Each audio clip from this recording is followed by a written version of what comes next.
Do you think being kind is a virtue? Think again.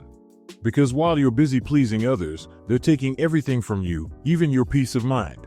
But don't worry. In this video, you'll learn how to turn the tables and earn respect without losing your true self. 1. The weight of being too kind. Kindness has a way of wrapping itself around a person like a comforting shawl, but for some, it becomes a weight rather than warmth. It's one thing to lend a hand when someone stumbles, but when you're the person constantly holding others up, you may start to feel your own legs weaken. Think of that neighbor who always asks for help with their groceries, or the family member who calls only when they need something. If your generosity is met with expectations rather than appreciation, that's not kindness, that's you playing the silent hero in someone else's life, often at your own expense. A kind heart often believes in second chances, but what happens when it's the 10th or 20th? Many seniors look back and realize they've spent years making sacrifices they didn't even notice at the time. For instance, skipping a hobby you love because someone else's needs came first.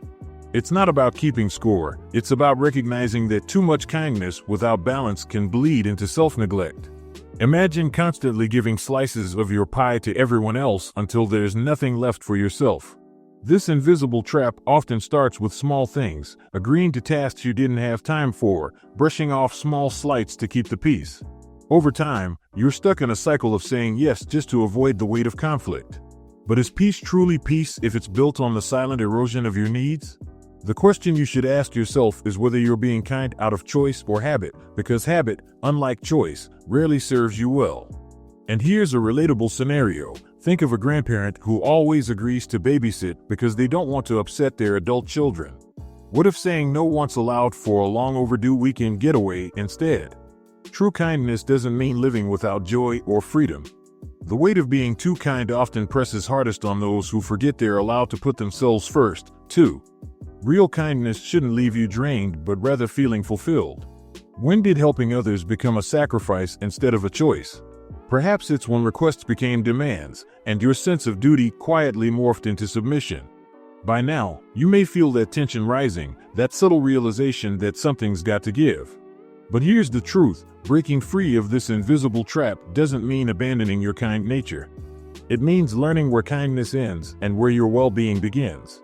The key to freedom is recognizing that saying no isn't selfish, it's survival. But how do you bridge the gap between kindness and submission? That brings us to the next thought, understanding the subtle difference between helping and being used. Ready to dive deeper? 2. When kindness turns into submission. It's a fine line between lending a hand and becoming the crutch that others lean on indefinitely. Kindness, when pure, is a gift given freely, but sometimes it becomes a quiet surrender disguised as generosity. Think of the times when someone asked for your help, and you gave it despite knowing it would strain your time, energy, or plans. A good deed given once feels noble, repeated endlessly without acknowledgement. That's the foundation of submission disguised as help. The real challenge isn't just recognizing when you're being taken for granted, it's acknowledging the emotional discomfort that follows when you start to feel used. Seniors, in particular, often find themselves in roles where their kindness is expected rather than appreciated. Maybe it's always being asked to pick up the phone first, always the one to host holidays, or always the dependable backup for someone else's last-minute plans. This dynamic doesn't always come from ill intent, but over time, it chips away at self-worth. Consider the example of a retired professional who once said yes to mentoring someone just starting out. 1 minute turns into 3, then 5. Suddenly, their free time is devoured by unpaid guidance, with little regard for their own leisure or interests. Saying no feels harsh, but if saying yes erodes your own goals, where does kindness end and exploitation begin? Submission often hides behind phrases like, "I didn't want to cause a scene," or "they'd be upset if I didn't help." Sound familiar? Emotional obligation isn't kindness, it's a subtle trap that manipulates good intentions. When your heart tells you to help, but your gut says you're being used, it's time to pause. Ask yourself, am I helping because I want to, or because I'm afraid of the consequences if I don't? It's a hard question, but an honest one. Breaking this pattern starts with small but firm boundaries. You can still be generous without being constantly available. For example, instead of immediately agreeing to a request, take a beat, respond with, "Let me think about it and get back to you." This gives you space to reflect and sets a tone of respect for your time. If someone reacts poorly to your pause, that says more about their expectations than your generosity. Ultimately, kindness is not a one-way street, it's a mutual exchange of care and respect. But if you're constantly pouring from your cup without replenishment, you'll find yourself running on empty. So, as we reflect on this, the next step becomes clear. We need to face the deeper reason behind why no can feel like a betrayal of kindness itself. Let's unpack the emotional roots of this struggle and discover what keeps us saying yes when our hearts whisper no. 3. Why it's hard to say no. Saying no shouldn't feel like walking a tightrope, but for many, it does, and the fear of disappointing someone can be paralyzing. This emotional tug-of-war often starts in childhood, where praise followed compliance and disapproval followed resistance. Maybe you grew up hearing things like, "be nice," or "don't make waves." These subtle lessons become embedded in your beliefs, making yes the safer, more acceptable option even when it costs you your peace of mind. For seniors, this challenge can be even more pronounced. After years of playing supportive roles in careers, families, and communities, saying no can feel like you're shirking your identity. For example, a grandparent who has always been the go-to babysitter might hesitate to turn down a request for fear of seeming unreliable.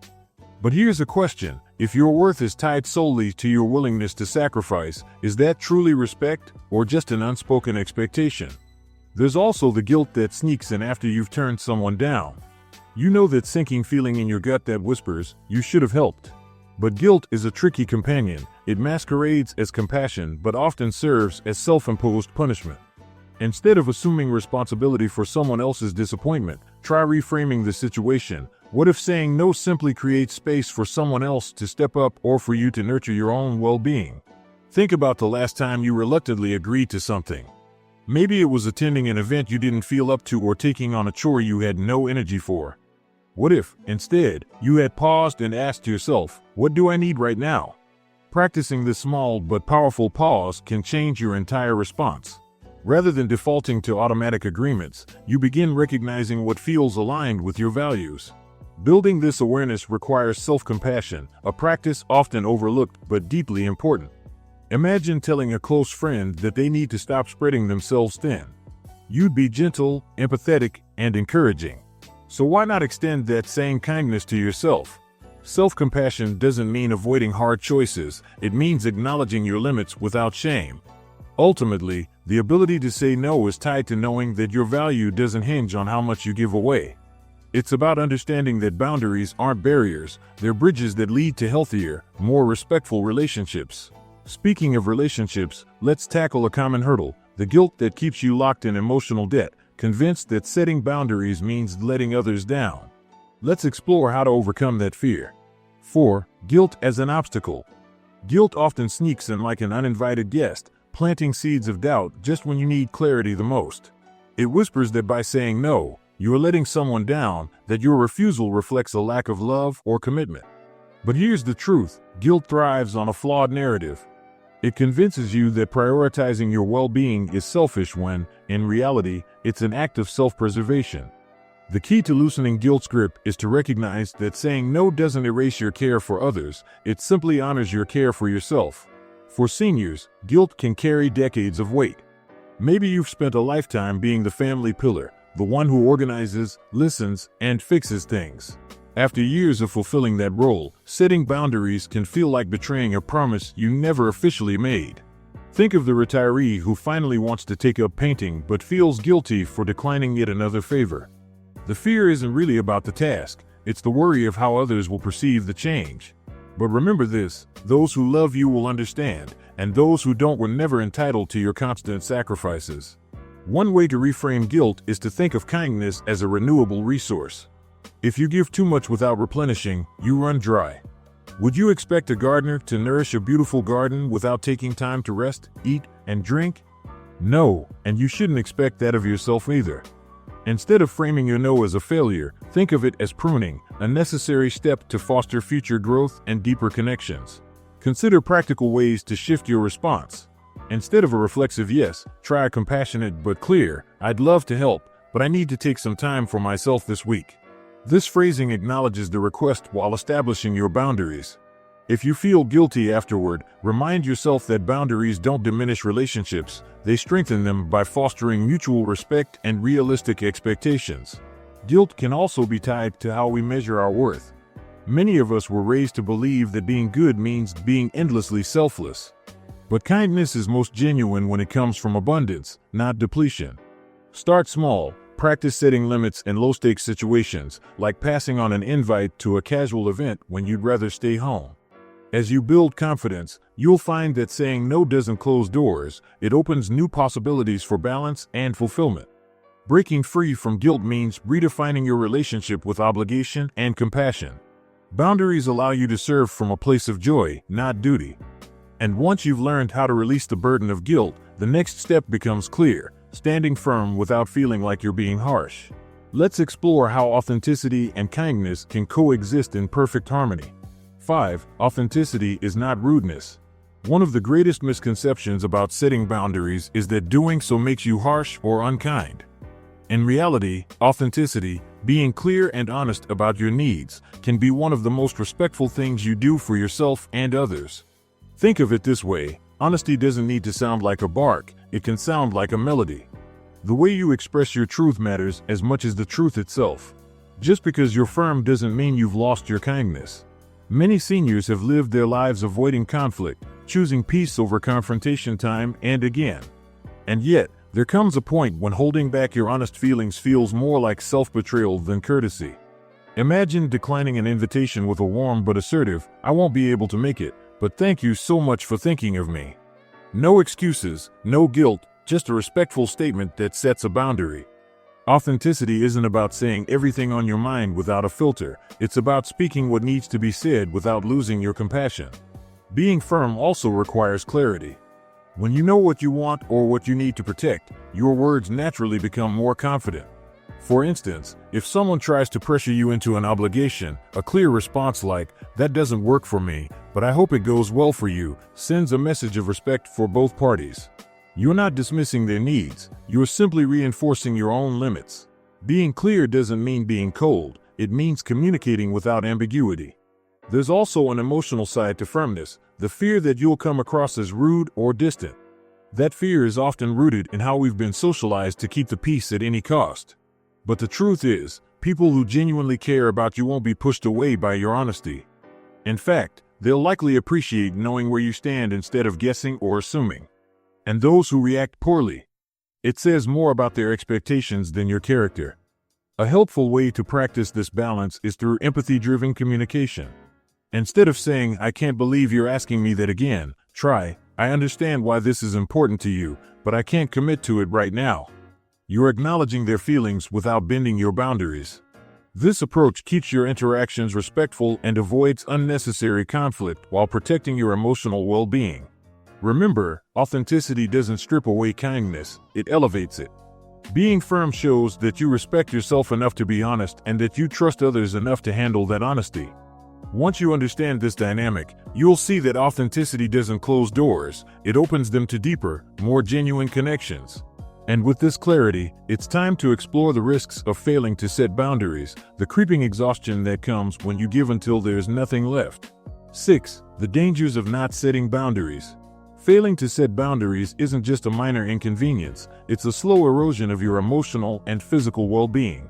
When you give without limits, you may wake up one day and realize there's barely any of you left.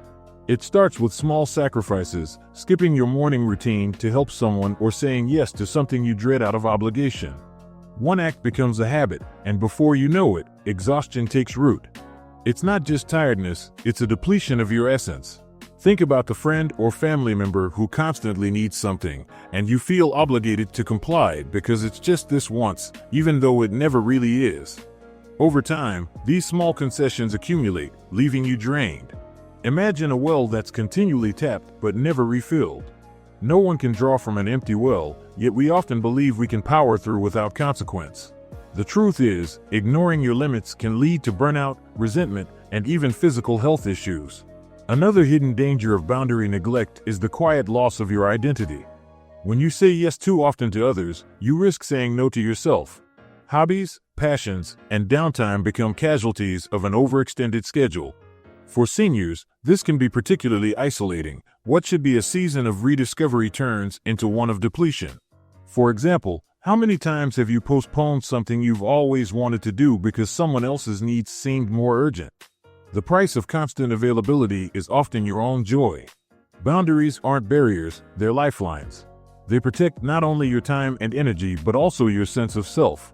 A clear "I can't do that today" doesn't make you difficult. It makes you intentional about how you live your life. Those who respect you will understand, and if they don't, it may be a sign that your generosity was benefiting them more than the relationship as a whole. Remember, healthy boundaries filter out imbalance without cutting out care. Practical steps to reinforce boundaries can make all the difference. Start by recognizing your emotional red flags, those moments when you feel obligated but resentful. When you notice these feelings, pause and reflect. Instead of reacting immediately with a reluctant "yes," try, "Let me check my schedule and get back to you." This simple response buys you time to assess your priorities and preserves your peace. By setting boundaries, you reclaim your right to live authentically. You show others, and yourself, that you deserve a life filled with purpose and balance. But what happens when others push back or manipulate your kindness? Next, we'll look at how to identify those who take advantage of your empathy and how to stand firm in the face of their tactics. 7. The art of saying no with empathy. Saying no can feel like stepping into a storm, especially when you fear disappointing someone or creating conflict. But declining a request doesn't have to come across as cold or dismissive. In fact, when handled with empathy, a well-placed no can actually strengthen your relationships. The art lies in balancing your truth with compassion, making it clear that your refusal doesn't diminish your care for the person. Consider starting with an acknowledgement before delivering your response. For example, "I know how important this is to you, but I can't commit to it right now." This approach shows that you're listening and that your boundary is not a rejection of the person but a necessity for your well-being. Small phrases like "I wish I could" or "I appreciate you thinking of me" can soften the edges of your no without making it sound like a negotiation. Empathy-driven communication can also include offering alternatives when possible. If someone asks you for more than you can give, you might say, "I can't help with that, but here's what I can do." For instance, if a friend needs help moving but you're physically unable to, you could offer to assist in organizing logistics instead. Providing a middle ground when appropriate shows that your boundary isn't about closing the door entirely, it's about preserving your time and energy while still showing support. It's also crucial to remind yourself that not every request requires an explanation. A simple "that doesn't work for me" is often enough. Lengthy justifications can make you feel like you're seeking permission rather than asserting your needs. When you practice shorter, clearer responses, you'll notice that most people respect your honesty, even if they're initially disappointed. The clarity of your no leaves less room for misinterpretation. One helpful mindset shift is to view no as an expression of self-respect rather than an act of defiance. When you say no with empathy, you're setting an example of healthy boundaries for others to follow. Imagine a grandparent who gently explains to their family, "I need to rest today, but I'm looking forward to seeing everyone this weekend." This teaches others that caring for oneself doesn't lessen one's love or involvement.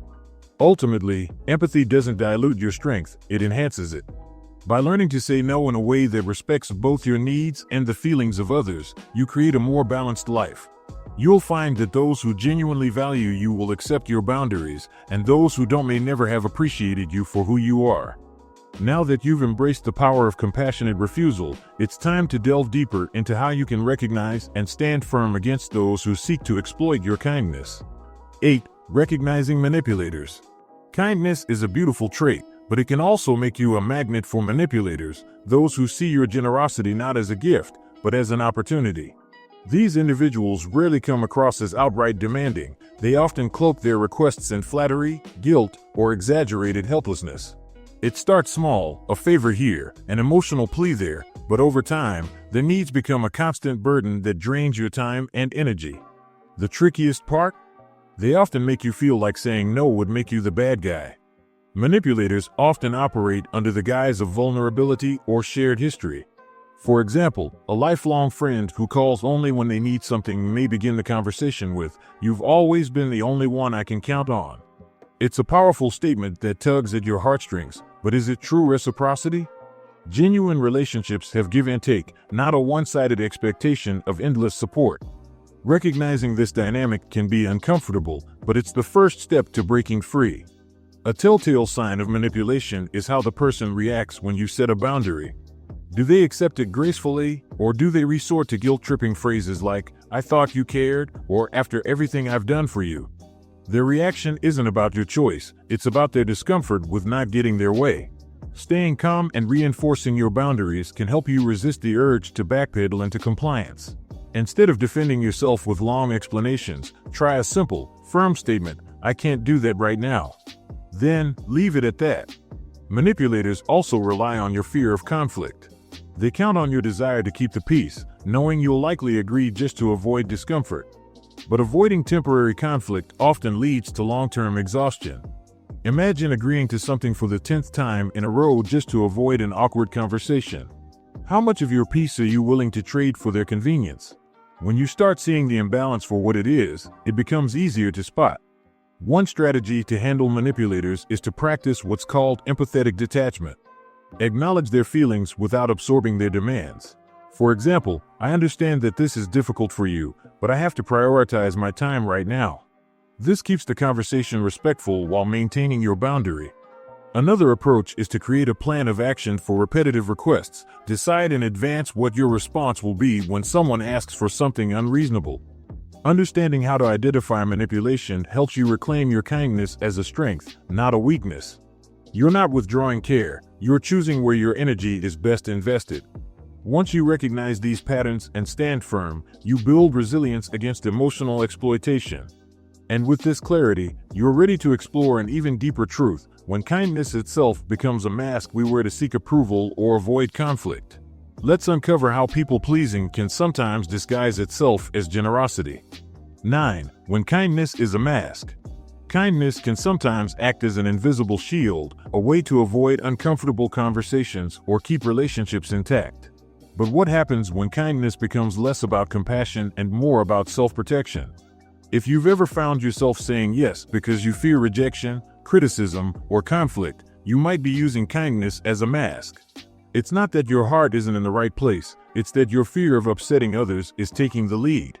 One common sign of people-pleasing disguised as generosity is when you agree to things that make you feel overwhelmed, but you justify it with, "I don't want to disappoint anyone." Consider this: is it really kindness if it leaves you exhausted, stressed, or quietly resentful? Think about the times you've stretched yourself too thin for someone else's benefit.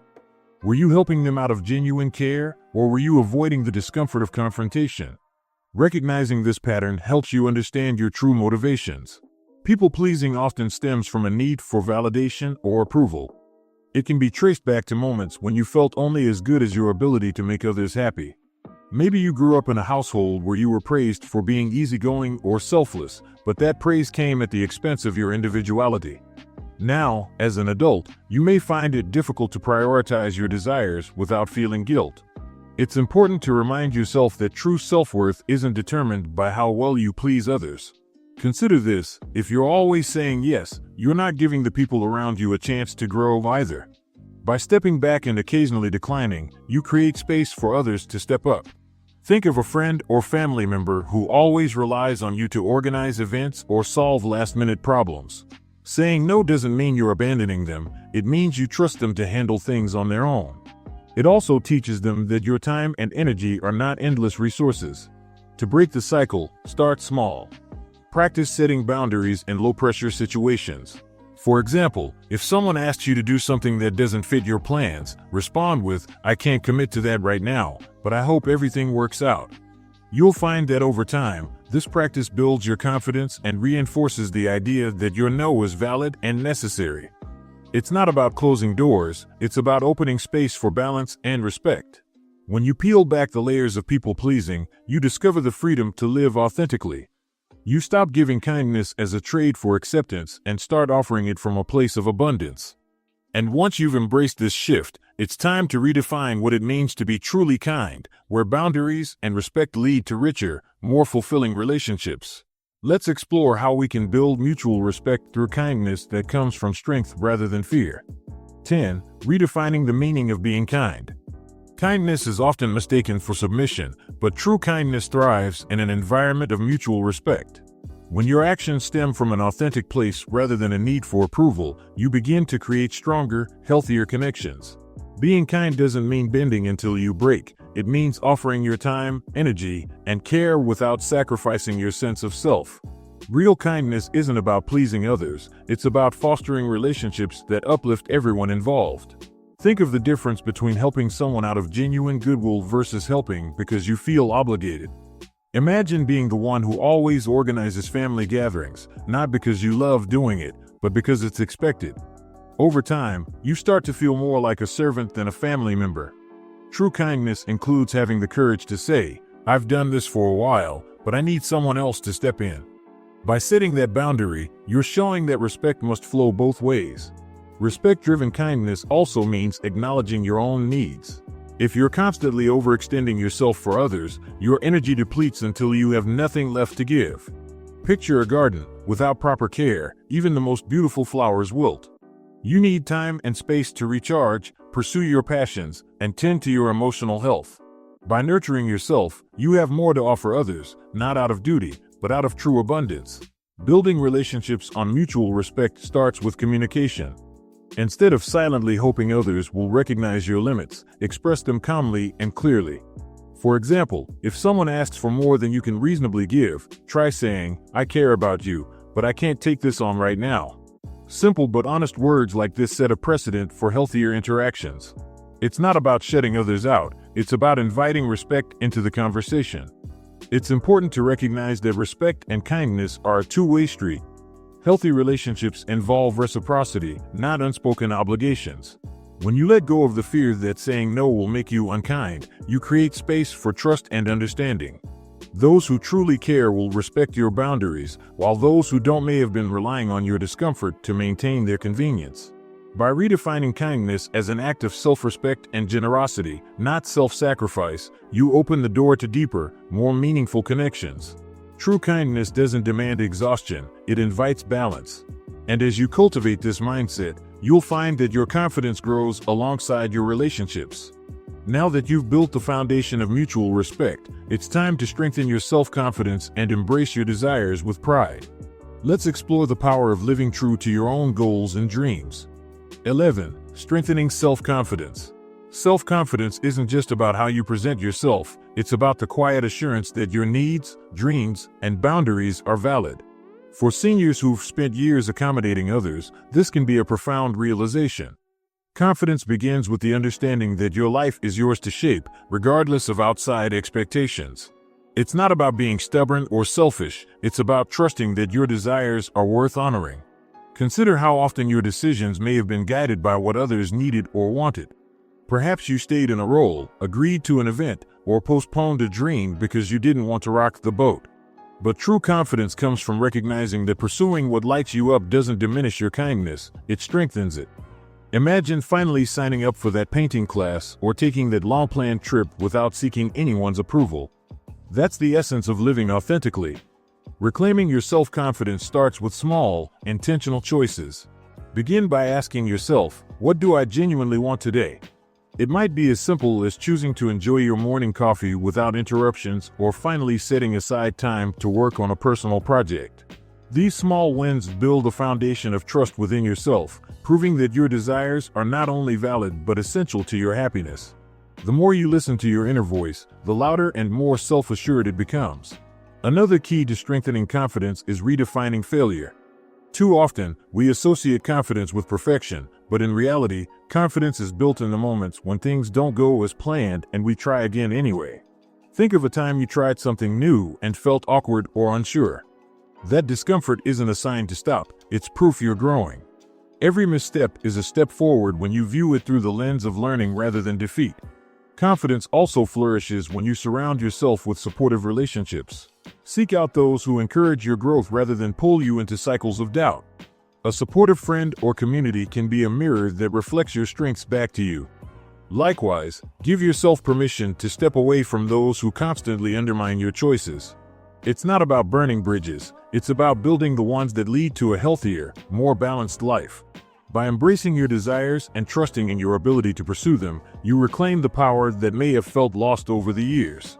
You'll find that self-confidence isn't about bravado or external praise. It's about the quiet certainty that you're living in alignment with your true self. And now that you've stepped into that power, the next step is clear. It's time to create a new standard where kindness and boundaries coexist in harmony, because that's what true, sustainable kindness looks like. 12. Creating your new standard. True kindness isn't about endless sacrifice. It's about creating a life where your generosity coexists with your well-being. When you set boundaries, you're not closing doors. You're ensuring that your actions come from a place of genuine care, not obligation or fear. By building a new standard for kindness, you give yourself permission to say yes when you mean it and no when you need to protect your peace. It's an approach that transforms kindness from a duty into an intentional act of mutual respect. Start by redefining what being kind means to you.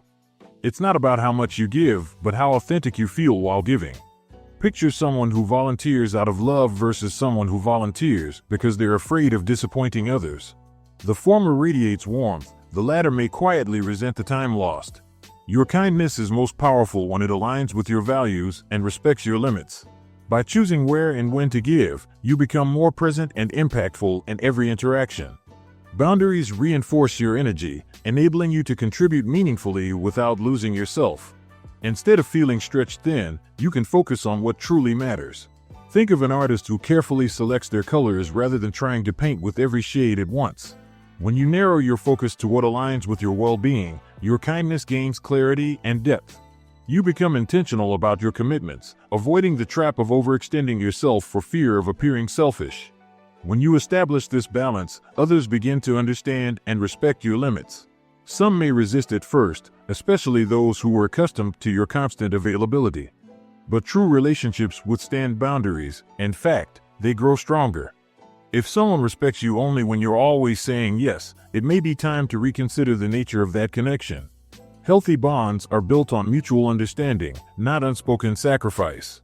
To solidify this new standard, practice reflective questions when requests come your way. Do I have the energy and desire to do this, or am I saying yes to avoid discomfort? These moments of pause anchor you in self-awareness, making your decisions more intentional and less reactive. By aligning your choices with your true needs, you cultivate a life where kindness uplifts rather than depletes. Kindness with boundaries is not only sustainable, it's liberating. It frees you from the cycle of guilt-driven actions and empowers you to live authentically. As you weave this new standard into your life, you'll notice an incredible shift. Your relationships will feel more balanced, your energy will feel replenished, and your confidence will grow. And as you continue to walk this path of self-respect, you'll find that your kindness no longer feels like a burden, it becomes a joy.